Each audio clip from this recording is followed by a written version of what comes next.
கர்த்தருடைய பரிசுத்த நாமம் மகிமைப்படுவதாக. உங்கள் யாவரையும் காலை நேர வேத தியான வேளைக்கு அன்புடன் வரவேற்கிறேன். இப்போதும் நமது தியானத்துக்காக நான் எடுத்துக்கொண்ட வேதத்தின் பகுதி ஏசாயா தீர்க்கதரிசியின் புஸ்தகம் 66வது அதிகாரம் 5வது வசனம். கர்த்தருடைய வசனத்துக்கு நடுங்குகிறவர்களே, அவருடைய வார்த்தையை கேளுங்கள்.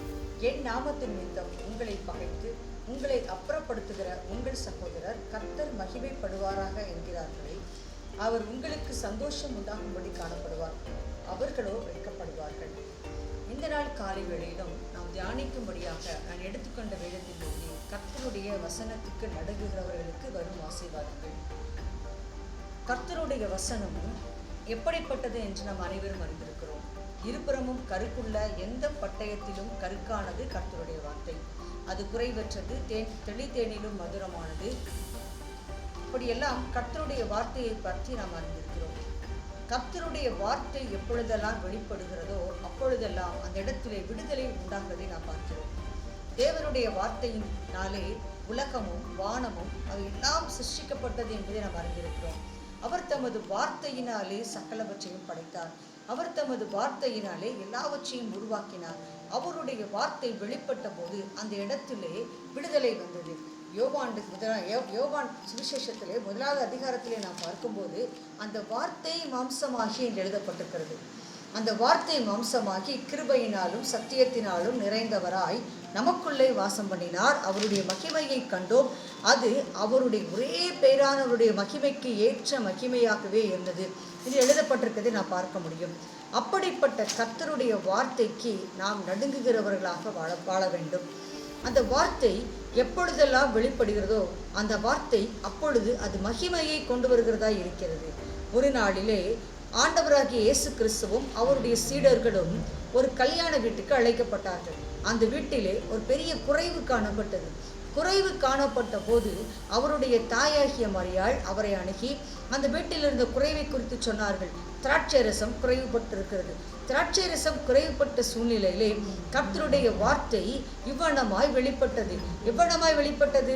வேலைக்காரரை பார்த்து அவர் சொன்னார்கள், அந்த கற்சாடிகளை கொண்டு வாருங்கள், அவைகளை தண்ணீராய் நிரப்புங்கள். உடனே அவர்களும் தங்களுக்கு சொல்லப்பட்டதை செய்தார்கள். கர்த்தருடைய வசனத்துக்கு நடுங்குதல் என்பது அவர் நமக்கு சொல்லுவதற்கு கீழ்ப்படிந்து அதற்கு ஏற்றபடி காரியங்களை செயல்படுத்துவது. நடந்தது என்ன? வெறும் தண்ணீர் ரசமாய் மாறினது. ஜனங்களின் குறைவு அந்த இடத்திலே மாற்றப்பட்டது. குறைவு மாற்றப்பட்டது என்பதை விட ஒரு பெரிய மகிமையான காரியமாக அது காணப்பட்டது. அதற்கு முந்தி பந்தியில் பரிமாறப்பட்டதை விட பிந்தி பரிமாறப்பட்டது ருசியானதும் திருப்தியானதுமாக இருந்தது. பாருங்கள், கர்த்தருடைய வார்த்தை மிகவும் வல்லமை உள்ளது. நம் அனைவரும் அறிந்திருக்கிறோம். ஒரு நாளிலே ஒரு தீர்க்கதரிசியுடைய புத்திரரினுடைய மனைவி இவ்வனமாய் எலிசாவிடத்தில் வந்து கேட்கிறாள், என்னுடைய கணவரும் ஒரு தீர்க்கதரிசியாய் இருந்தார், அவர் இறந்து போனார், இப்போது நான் என்ன செய்யட்டும் என்று கேட்டபோது எலிசா தீர்க்கதரிசி இவ்வனமாய் சொன்னான், நீர் போய் உன் வீட்டில் இருக்கிற அந்த எண்ணெயை நீ உன் வீட்டில் இருக்கிற வெறுப்பாத்திரங்களில் ஊற்று. பிற்பாடு வெளியில் யார் யாரிடமெல்லாம் உனக்கு பாத்திரம் வாங்க முடியுமோ அவரிடத்தெல்லாம் பாத்திரம் வாங்கி ஊற்றி அதில் இருக்கிறதில் வைத்து அது அவைகளை விற்று கடன்களை அடைத்துக்கொள். பிற்பாடு மீதி இருக்கிறதை வைத்து நீ ஜீவனம் பண்ணு என்று சொல்லுகிறாள். அப்படியே அவள் செய்தாள். ஏனென்றால் அவள் கர்த்தருடைய வார்த்தைக்கு நடுங்குகிறவளாய் காணப்பட்டாள். கர்த்தருடைய வசனத்தின்படி அவள் செய்கிறவளாய் காணப்பட்டாள். அதனால் அந்த இடத்திலே காரியம் ஜெயமாய் முடிந்தது. நாம் எப்படிப்பட்டவர்களாக இருக்கிறோம்? கர்த்தருடைய வசனம் நமக்கு நேராய் வரும்போது கர்த்தருடைய வசனத்தை தினமும் வாசிக்கிறவர்களாக இருக்கிறோமா? அவருடைய வார்த்தையை தினமும் தியானிக்கிறவர்களாக இருக்கிறோமா? அவருடைய வார்த்தையின்படி செய்கிறதற்கு நம்மை ஒப்புக் கொடுத்தவர்களாக இருக்கிறோமா?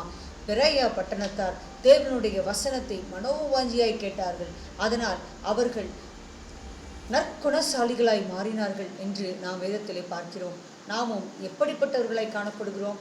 தேவனுடைய வசனத்திற்கு முக்கியத்துவம் கொடுக்கிறவர்களாக காணப்படுகிறோமா? அவருடைய வசனத்திற்கு கீழ்ப்படுகிறவர்களாக காணப்படுகிறோமா? அப்படி காணப்படுவோமானால் நமக்கு சந்தோஷம் உண்டாக்கும்படி அவர் காணப்படுவார். இந்த வசனத்தின்படியே நம்முடைய வாழ்க்கையில் சந்தோஷம் உண்டாக்கும்படி அவர் வெளிப்படுவார்.